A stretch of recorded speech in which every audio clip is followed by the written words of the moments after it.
Hi hello എല്ലാവർക്കും നമസ്കാരം. അപ്പോൾ നമ്മളിന്ന് തയ്യാറാക്കാൻ പോകുന്നത് ഒരു സിമ്പിൾ ആയിട്ടുള്ള ബീട്രൂട്ട് പച്ചടിയാണ്. അപ്പോൾ ഓണത്തിൻ്റെ തിരക്കിലാണ്, ഒരുപാട് സദ്യ വിഭവങ്ങളൊക്കെ ഉണ്ടാക്കിക്കൊണ്ടിരിക്കുകയാണ്. എന്നാലും ഞാൻ നിങ്ങൾക്ക് വേണ്ടിയിട്ട് ഈ ഒരു ബീട്രൂട്ട് പച്ചടിയാണ് ഇന്ന് നിങ്ങൾക്ക് കാണിച്ചു തരാൻ പോകുന്നത്. അപ്പോൾ എല്ലാ കൂട്ടുകാർക്കും എൻ്റെയും കുടുംബത്തിൻ്റെയും ഓണാശംസകൾ. നമ്മളൊരു ബീട്രൂട്ട് പച്ചടി ഉണ്ടാക്കാനായിട്ട് ഇവിടെ ചെറുതായിട്ട് ഏറ്റവും പൊടിപൊടിയായിട്ട് അരിഞ്ഞു വെക്കുക. പിന്നെ അതുപോലെ നമ്മൾ എടുത്തിരിക്കുന്ന ഒരു സവാള, അതും ചെറുതായിട്ട് അരിഞ്ഞു വെച്ചിട്ടുണ്ട്.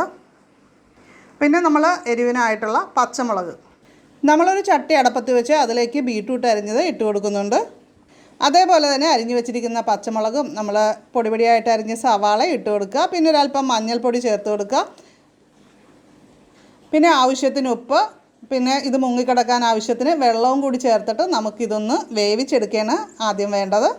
ഇത് നമുക്ക് മൂടി വെച്ച് വേവിച്ചെടുക്കാം. ഇടയ്ക്കൊന്ന് തുറന്ന് നോക്കി ഒന്ന് ഇളക്കിയൊക്കെ ഇടുക. പിന്നെ നമ്മൾ അരപ്പിനായിട്ട് ഇവിടെ എടുത്ത് വെച്ചിരിക്കുന്നത് ഏകദേശം 2 പിടി പീര എടുത്തിട്ടുണ്ട്. പിന്നെ നമ്മുടെ ഈ അരപ്പിൻ്റെ എരിവിനായിട്ടുള്ള പച്ചമുളക്, അതേപോലെ തന്നെ 3 ചെറിയ ഉള്ളി, 3 ഇതൾ കറിവേപ്പില, അതുപോലെ നമ്മൾ ഉപ്പ് ഇതിൻ്റെ അകത്ത് ചേർത്തിട്ടുണ്ട്. ഇപ്പോൾ എല്ലാം വെള്ള കളറായതുകൊണ്ട്, നമ്മൾ പീരയുടെ കളറായതുകൊണ്ട് കാണാൻ പറ്റുന്നില്ല. പക്ഷേ പിന്നെ നമ്മൾ ചേർത്തിരിക്കുന്നത് ജീരകം 1/4 ടീസ്പൂൺ, ഇത്രയുമാണ് നമ്മൾ ആഡ് ചെയ്തിരിക്കുന്നത്. ഇത് നമുക്ക് നന്നായിട്ട് ഒന്ന് അരച്ചെടുക്കാം. മിക്സിയിലാണ് ഞാനിവിടെ അരച്ചിരിക്കുന്നത്. നമ്മളിത് അരച്ചെടുത്തതിന് ശേഷം ഇതിലേക്ക് 1/4 ടീസ്പൂൺ കടുക് കൂടി ചേർത്തിട്ട് ഒന്ന് ക്രഷ് ചെയ്തെടുക്കുക. കൂടുതലായിട്ട് അരഞ്ഞു പോകണമെന്നില്ല. ഇപ്പോൾ നമ്മുടെ ബീട്രൂട്ടൊക്കെ നന്നായിട്ട് വെന്ത് വന്നിട്ടുണ്ട്. അപ്പം നമ്മൾ ആ സ്പൂൺ കൊണ്ട് തന്നെ ഒന്ന് ജസ്റ്റ് ഒന്ന് ചെറുതായിട്ട് കുറച്ചൊക്കെ നമുക്കൊന്ന് ഉടച്ചു കൊടുക്കുന്നത് നല്ലതാണ്. അല്ലെങ്കിൽ കുറച്ച് നമുക്ക് മിക്സിയിലെടുത്തിട്ട് ഒന്ന് അരച്ചെടുക്കുക. ബാക്കി നമുക്ക് കുറച്ച് അതേപോലെ ഇട്ടാലും മതി. പിന്നെ നമ്മുടെ അരപ്പ് ഇതിലേക്ക് ചേർത്ത് കൊടുക്കുന്നുണ്ട്.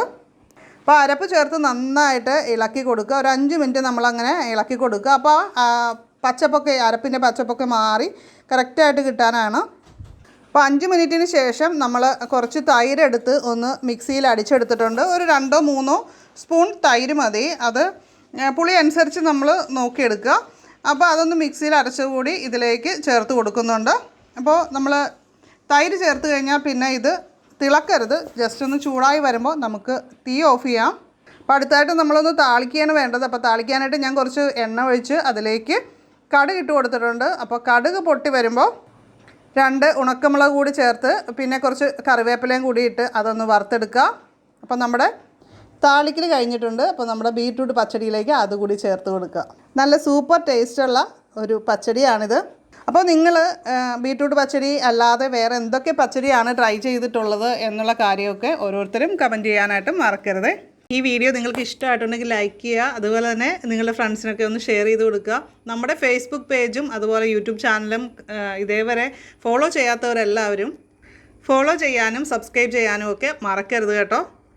ടിപ്സ് ഓർ ഹാപ്പി ലൈഫ് എന്നാണ് യൂട്യൂബ് ചാനലിൻ്റെ പേര്. Tips or happy life by Annie എന്നാണ് നമ്മുടെ ഫേസ്ബുക്ക് പേജിൻ്റെ പേര്. അപ്പോൾ എല്ലാവരും ഫോളോ ചെയ്യുക. Thank you all.